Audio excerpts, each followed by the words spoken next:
In the midst of a deeply divided electorate and a polarized political landscape, the need for leaders at the national level who can bridge these chasms has never been more pressing. So the question is, could a first-time candidate with unique experience and qualifications be the right person at the right time to generate a fresh approach to addressing our most critical issues? My name is Jim Connor. Welcome to Game Changers Silicon Valley.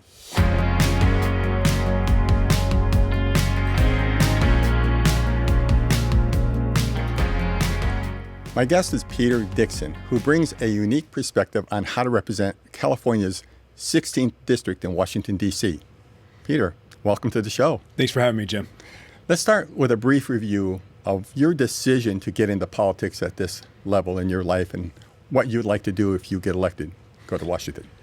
I appreciate the question, and I appreciate the introduction in terms of the importance of reaching across the political divide that we all feel in this country right now. And so something that I think about when I was making the decision to enter the race is about gun control. So I'm a Marine, and I carried an assault rifle in combat in Afghanistan and in Iraq. And our generation of warfighters, we've seen what an assault rifle can do to a crowd of people. We carry those physical and mental scars of war with us. But at a certain extent, we signed up for that. We knew what we were getting into. Who hasn't signed up for that is our children, our kids, who, even if they're not one of the 5 people who's been affected by gun violence, hearing gunshots in the night, every single year a teacher comes into their classroom and is either honest with them or tries to make it a game, but talks through how to barricade the door and how to hide in classrooms. And we are traumatizing generations of kids. And so not being able to protect my kids as they're going to school in the same way that I protected my Marines in combat is tough as a father. We are the only ones who do this to our young people out of all of the Western democracies. And if you cannot pass a mental health screener, if you cannot pass a terrorist no-fly list, there is no reason that you should have access to a weapon of war. Now, when I think about this, and I can outshoot anybody who has an A+ rating from the NRA. I was a Scout Sniper Platoon commander. But when you look at how difficult the NRA made getting anything done in terms of common sense reform, it's an example of why my friends and family and others were asking me, why would you want to be crazy enough to go to Congress? It seems, frankly, like a little bit of a waste of time in terms of the ability to get things done. Now, myself and 2 other veterans started a nonprofit organization 3 electoral cycles ago to be able to elect veterans into Congress from both sides of the political divide, and then work with those veterans to get legislative accomplishments done once they were in office. And for gun control, it's one of those things that felt intractable, like we were never going to be able to make a difference on it. After the Uvalde shooting, the congressman who's a Republican with Uvalde in his district and the congressman who's a Democrat with Columbine in his district, they got together with other veterans who we had helped to elect, and they passed the first piece of bipartisan gun control reform in generations, something that, again, seemed intractable. And so when I look at that, I see that there is still a real possibility for us to get legislative accomplishments done, because I and others have been part of the process of getting those legislative important things done in a deeply divided Congress. And so when you talk about perhaps I have a unique background in this race and being able to make a difference, that's why I agree with you. There's no question there's really too many guns out there, and there's a huge number of responsible owners, who are hunters for one reason or another. They live out in the countryside, whatever. And then there's a huge other side of that, which is all kinds of activities, school shootings, what have you. I do think it's going to take people like you who have military experience and, frankly, credibility using guns in war or in combat to talk about this difference, because you presented a particular point of view that I had not heard before. So I think it's a great way to go. And I do think this is one of the reasons that veterans really do belong in Congress in much greater numbers, to represent experienced people who have been and seen what happens with assault rifles. And so that's a great point. How long were you in the Marines? When were you in the Marines, and what did you do in the Marines? Yeah, thank you for that. So I served in the Marine Corps for 8 years. I'm from here. I'm raising my family here. I grew up here. This is where I built a company from. And this is where I left from to join the Marine Corps. So after 9/11, I made a decision to serve my country, raised my right hand, swore that oath to the Constitution to defend against all enemies, foreign and domestic. And I served in Afghanistan and Iraq. I then went on to serve in the State Department under Hillary Clinton and in the Pentagon during the Obama years. So for me, it's always been about service. I may not be a lifelong career politician, but I am a lifelong public servant. And I didn't just go to those places. I frankly took Silicon Valley with me. And what I mean by that is growing up here, and I think this is what you get to in your show, is you very quickly get this big idea that with the right sort of team and the right persistence, you can really assemble the resources and the get up and go to make big swings and change really hard problems. And so in all of those different places, I brought that Silicon Valley can-do problem-solving attitude. And despite the bureaucracy or in headwinds and all sorts of other things, I made really big differences to the young men and women that I was either leading or working with. And so for me, I want to continue to bring that lifelong dedication to service. Now in taking an oath for the second time to once again swear that oath to the Constitution to defend the Constitution against all enemies, foreign and domestic, and serve on Capitol Hill, bringing that same sort of Silicon Valley problem-solving ethos. I have to ask you, you must have run into some real resistance with that attitude in the beginning. You might have proved yourself. I see I was right, but you must have had some real uphill battles in those two countries. Yeah, absolutely. And this is where, frankly, it takes a lot of creativity when you're working against bureaucracy or when you're working against really big challenges to not just hear no and stop, but figure out how to be creative in bringing the team together and getting there. I think I started to hone that actually in college, where I worked for a nonprofit in Kenya. And at that time, we were dealing with tribal difficulties and violence, mostly around elections. And we were able to bring together the community in putting kids from different tribes on the same soccer teams. Mm-hmm. And then that actually led us into building the first major hospital in this slum of about 500,000 people and working on maternity-based care programs and all sorts of things. And having to navigate the corruption and tribal tensions and other things that were really present in that community was a great lesson for me in how to accomplish things despite those divides. Well, Kenya, Nairobi, I have been there. I did some work there. Yeah, installed some systems there years ago. Stayed there for 10 days and went to the Masai Mara. It's a remarkable country, remarkable people. But remarkable country and remarkable people. Yeah, I just have to say, for every American, you have to go to Africa, ideally that area of Kenya and that area in there, to really get an understanding of what poor is all about. Yes, we have people in poverty, but when you go to Africa, you see a different, my experience was I saw a different level that I never imagined existed. It certainly gives you I think a very different perspective, and seeing people even in the slum living on less than $1 a day who were still profoundly hopeful and optimistic about the course that their life could take, and being a chance to, as an American coming into that situation, being able to work with the community in a grassroots way to affect better outcomes there was, for a young person, was extremely profound. Yeah. So I want to just briefly touch on a couple areas, get to your campaign. Yeah, thank you. You spent some time in the State Department, and what did you do in the State Department? I was a special advisor for innovation. So I was working actually in Hillary Clinton's office, and I was basically I would call it almost the fix-it guy for what the military would call wicked problem sets, where you couldn't turn the entire ship of the State Department to deal with something that had come onto Hillary Clinton's radar as being something important to solve. So she would task a small team, which I was leading and working on, to deal with, in this case, two particular issues. One was in the Democratic Republic of the Congo, mass violence against women. And so they had rebel groups that had been incorporated into the security forces that they were not overly keen to pay. And those former rebel groups had been preying on and robbing and then participating in mass gender-based violence against women as part of that. And so one of the things that we were doing to reform the security forces was trying to figure out how to pay them so that they could be held to account. And this was really difficult because the justice system and the other methods of conventional accountability just weren't present. So we had to be very creative.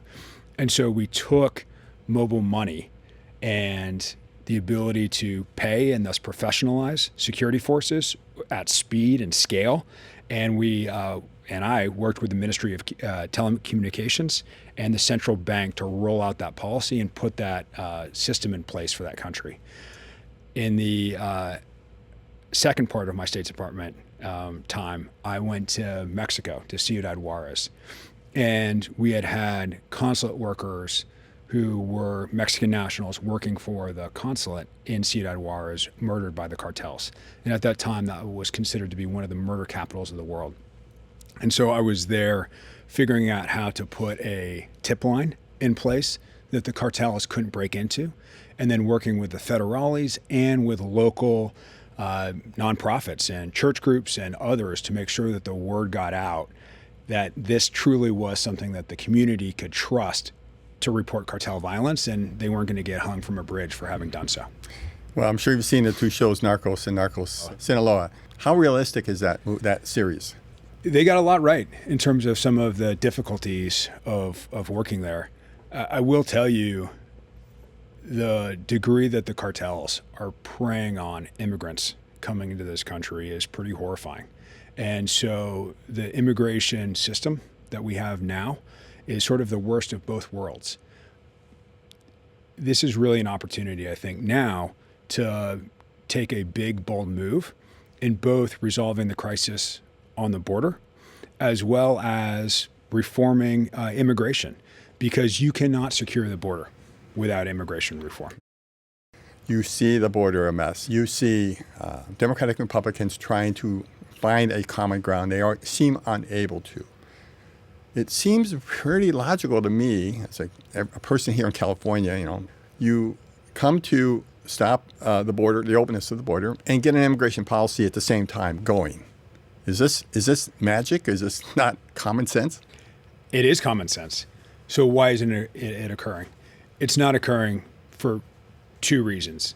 One, the Republicans thought that repealing and doing away with a woman's right to choose was going to blow over because it was like a 6th or 7th priority for most people before Roe versus Wade was overturned.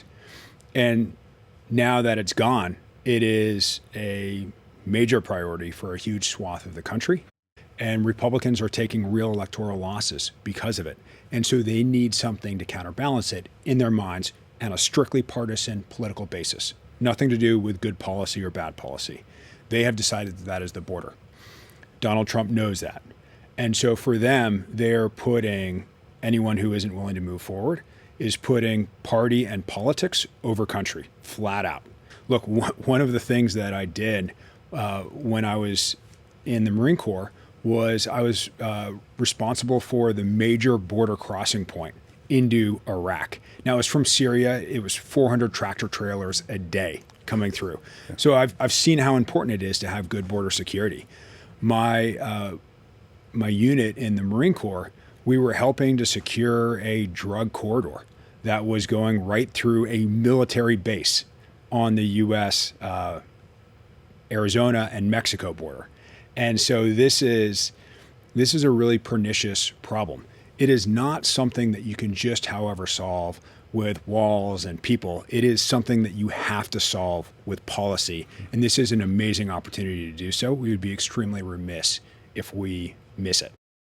From a border perspective and an immigration perspective, what's the right thing to do here? And I'll just take a broader point there as well, which is I had Marines that I was serving with in Afghanistan who had gotten their green cards or their citizenship, came here, had found the American dream and believed in it so much that they were willing to go overseas to defend that American dream. And some of them didn't come home. And so this idea that immigration is our weakness as a country is fundamentally wrong. You walk into any credible startup, any credible company here in Silicon Valley, and it looks like the United Nations. That's for a reason, that we are able to draw the best talent from around the world here to come work on big game-changing ideas. And we can't lose that as a community. You know, there's a whole study about the number of foreign-born CEOs in Silicon Valley. It's like, 60, 70%. So it's not so much. I think most people across the board agree immigration's good. They just want a little more control on it. I think that's the biggest issue I see. I think that's right. Yeah. Well, let's go on. We only have a little bit of time left. So now your first campaign, and you got a remarkable background that as a newcomer, I'm happy to have you on the show because you're not getting a lot of exposure. By the way, a lot of other candidates are not getting a lot of exposure either. Thank you for having me. I appreciate it. Yeah. I just wanted to say, you've got a pretty big 11 people in the roster, if you will. Do you plan to stay in politics? Let's just say, you're really down the recognition factor and you've got to raise money. You've got some good money behind you. Thank you. I think you're the right kind of person to go to Congress. Do you have plan B by chance? Are you going to maybe look at other things if this doesn't work out? And I don't want to suggest this wouldn't work out. It's full court press at this time. Is there a plan B? Absolutely. That's a great question, and it's full court press for sure. We have, as you mentioned, we've raised, as far as the first release, the second most amount of money in the race. Now, that matters because it's indicative of a groundswell of support, and that was from friends and neighbors. That wasn't money that was stacked up waiting on the sidelines or bundled or coming in some other way. That was really a groundswell of support, which frankly is really humbling to see. And so that gives us now a chance to break through in a very lightning fast and very crowded race. And what we have seen is that people don't want somebody who's an outsider, because especially on the Democratic Party, there's a respect for people who know how things work and how things can get done. But at the same time, there's a frustration with the status quo because it feels like we're at a crossroads in our country and it doesn't necessarily feel like things are moving in the right direction. And so having somebody who has a new outside perspective, but also knows how to get things done on Capitol Hill is what the members of this community are looking for.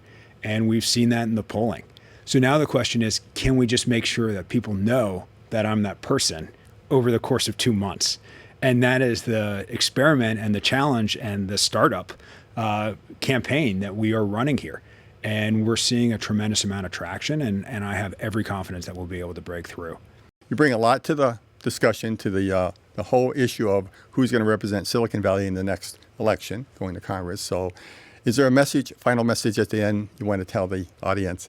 Thanks for spending this time with me. It's really great to meet you all. I look forward to meeting everybody out there on the campaign trail. Look, this is the first time that we have had an open congressional race in more than 30 years. So I would encourage you to get involved. And if you want to come get involved with our campaign, we would love to have you come volunteer, come knock doors with me, and come be part of what we're doing here. So you can find us at dixonforcongress.com, and please come check out our launch video and come check out a lot of the positions that we have there, as well as the why for why me in a crowded race. And so we're looking forward to seeing you out there. Thank you, and I look forward to representing your interests on Capitol Hill and earning your vote. Thank you. You've been a great guest. You really have. And hopefully a great candidate as well. Yeah, but yes. You're a great candidate, great guest. And I'm delighted to see a person with the courage, frankly, to step forward in this crowded arena. So congratulations. I want to wish you every success going forward. It's really wonderful to be here with you. Thank you. Thank you. Yeah. Okay.